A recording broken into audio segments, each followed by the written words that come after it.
Greetings and salutations, comic book conversationalists from all across the fruited plain, from border to border, coast to coast, and all points in between. This is Comic Book Hangover. My name is Scott, and we have a new stack of books to talk about. I actually got a nice stack this week. It's the first week of April.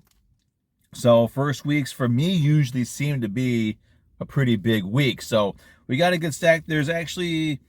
let me switch some of this stuff around here.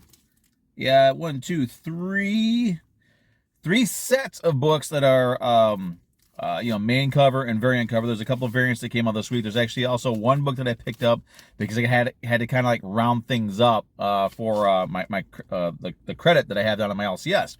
So let's jump into it. First week of April, and this is actually the first day of the year that here in Michigan we were at 72 degrees today.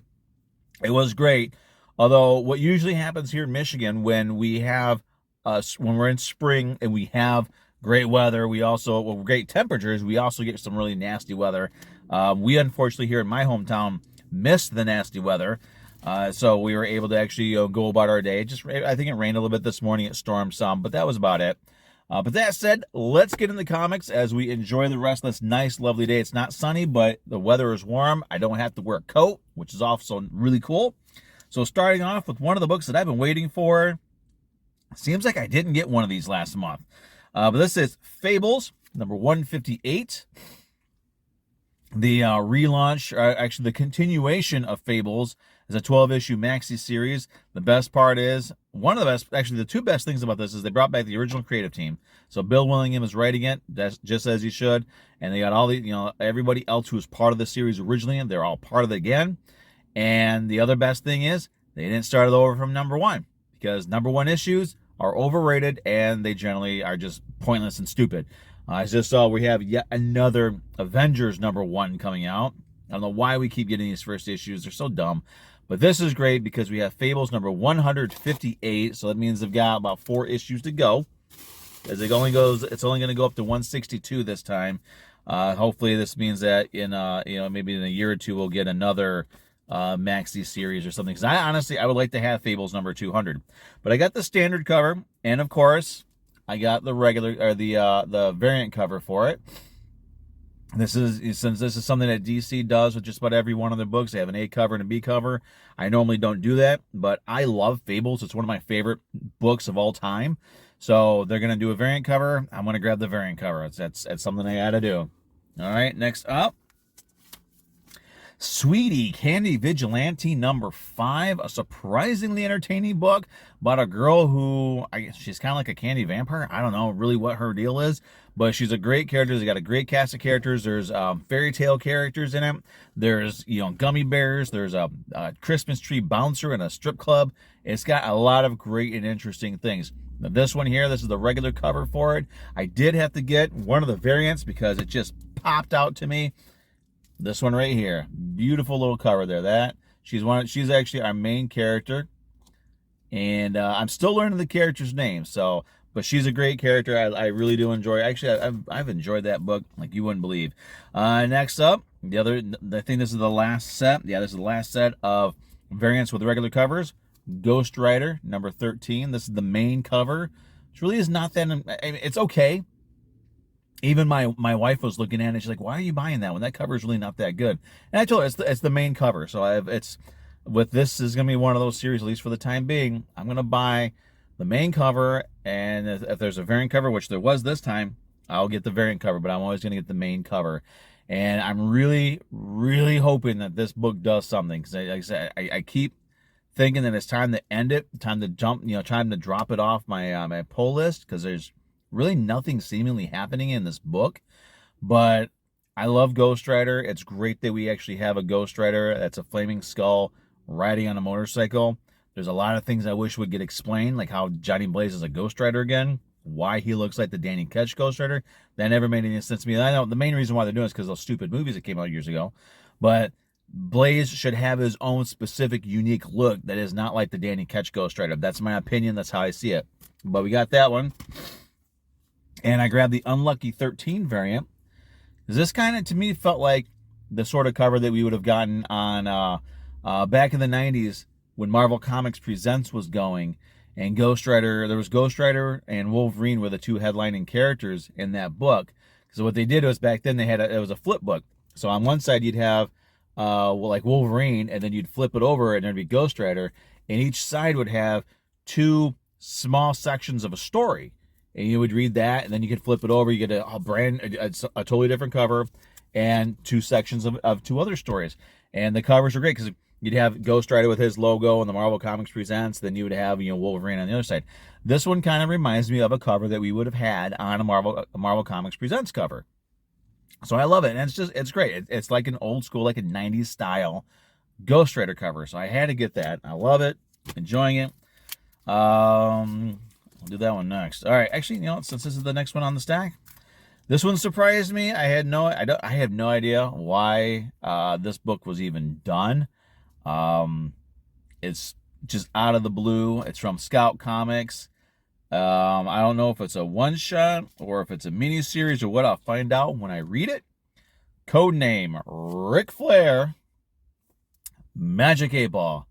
Because, I do need some styling and profiling in my comic book collection, I guess. So I had to get this. I love Ric Flair. He's one of my favorites of all time. Even when I was younger and there was a Four Horsemen, I hated the guy, but it was one of those things like Roddy Piper. He was a bad guy.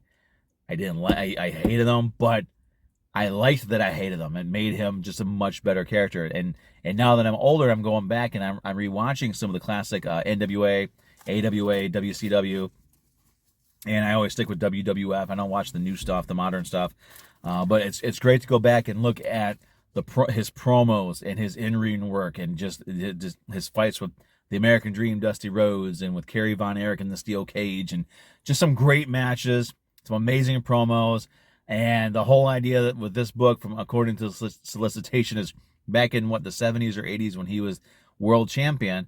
That was sort of like a cover because he actually works for the government as like a secret spy, like a James Bond type thing. So he's doing all these other things covertly outside of the ring. So I had to get it. It's one of those things. It's Ric Flair. I've got Undertaker comics. From Chaos Comics, I've got The Undertaker, Stone Cold Steve Austin, Mankind, The Rock, and China. I got to have some Ric Flair. Next up, this is Stillwater number 18. Final issue for this run about a town where nobody dies, nobody gets sick, and nobody stays injured for very long. It's going to be interesting to see how this wraps up. Now, I knew that this idea was not going to last forever. I think even in a previous video, I made a mention that it's a great series. It's one of my favorite books. I really enjoy it.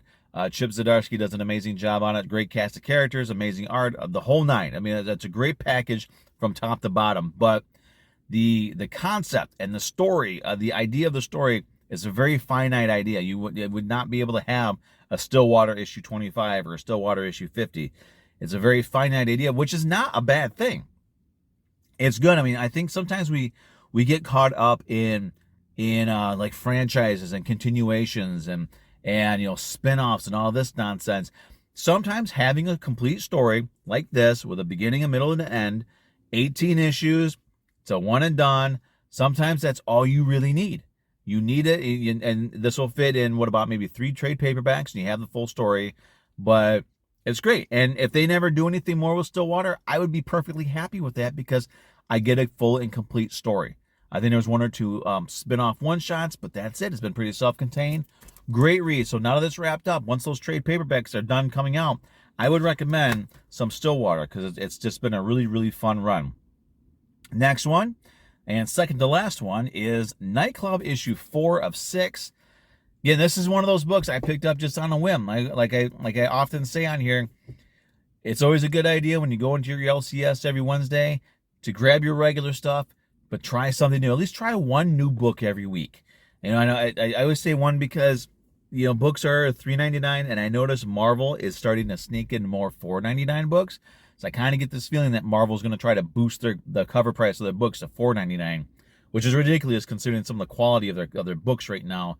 Charging more for less quality is not a really good idea, in my opinion.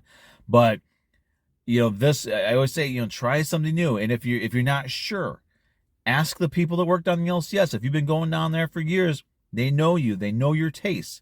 they'll recommend something for you. And you could try something like this one. I tried this one. I'm not a vampire fan, but that right there, that cover price right there, $1.99, half the price of something from Marvel, something from DC, and better. This is a really good story. It's about, these kids that become vampires, and to disguise themselves, they wear lucha libre masks.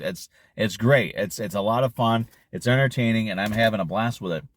And last up, this one I basically picked up. I wasn't gonna do it because I'm not really, I don't really care about the Disney variants at all. But I needed something to sort of round things up for my credit. So I grabbed, I think this is Amazing Spider-Man number something or other. I know they restarted the series again. Amazing Spider-Man number 23. What if Mickey and friends had to save the universe? So this is a Disney-fied homage of Infinity Gauntlet number 1. Of course, Infinity Gauntlet, in my opinion, the last really just perfectly well done event that Marvel did until they did the first Annihilation event. It was Infinity Gauntlet. For me, it's Infinity Gauntlet, and then it's Annihilation.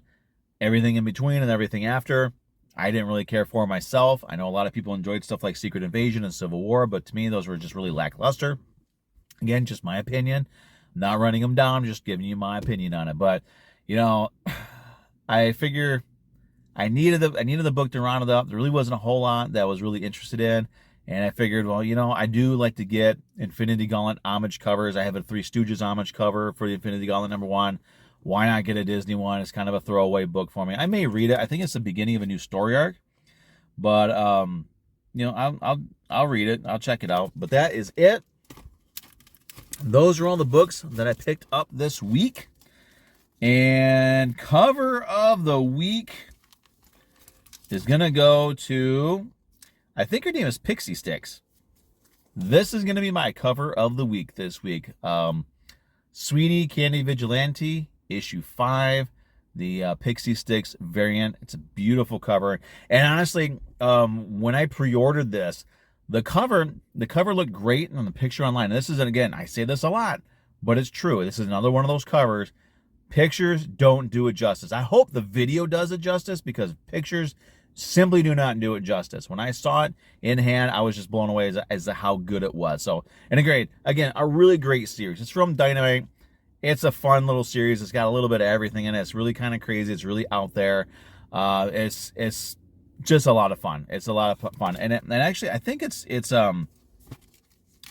written by, it seems like it's written by one of the guys from Osaka Popstar. They tie in with Osaka Popstar this series quite a bit. So, but great series, a lot of fun. Sweetie Candy Vigilante number 5, the Pixie Sticks variant cover, and that is it. So once again, everybody, thank you for watching. Please take a moment to comment, subscribe, like, share, all that fun stuff. I know throughout the video, I'm gonna do some of those little these things here. I'll do these things here, and you've seen those before. I think there's that one at the beginning, and then there's this one. So, well, that one that's probably already passed. But that's it. That's what I got today. Thank you for watching. Thank you for checking out my video. Thank you for your continued support. I think last check I was at like 240 subscribers, which is awesome. I also do want to take a moment to mention another YouTube channel that is doing good. Actually, I think he's kind of close to, he's within spitting distance, I believe, of like 500 subscribers, and that's John's Longbox. I will put a link to his channel in the description down below, so definitely check him out. He's doing kind of what I want to do when I get my books out of storage, whenever that may be. And that's just to kind of like reread some older stuff and just, sit and shoot the breeze and just talk about books for a while. It doesn't have to be new ones. Doesn't have to be, anything major. Just here we go. Let's just talk about this book this week. See what happens. But John's Longbox, check him out. He's also on Twitter, and I may put his Twitter handle down below as well. But that's it. Everybody, thanks again for watching. Like, comment, subscribe, all that, blah, blah, blah. And we will see you next week with another batch of brand new comics. I don't even know what's coming on next week, but I'm looking forward to it. Have a great night, everybody. Have a great weekend, everybody. And yeah, See you next week.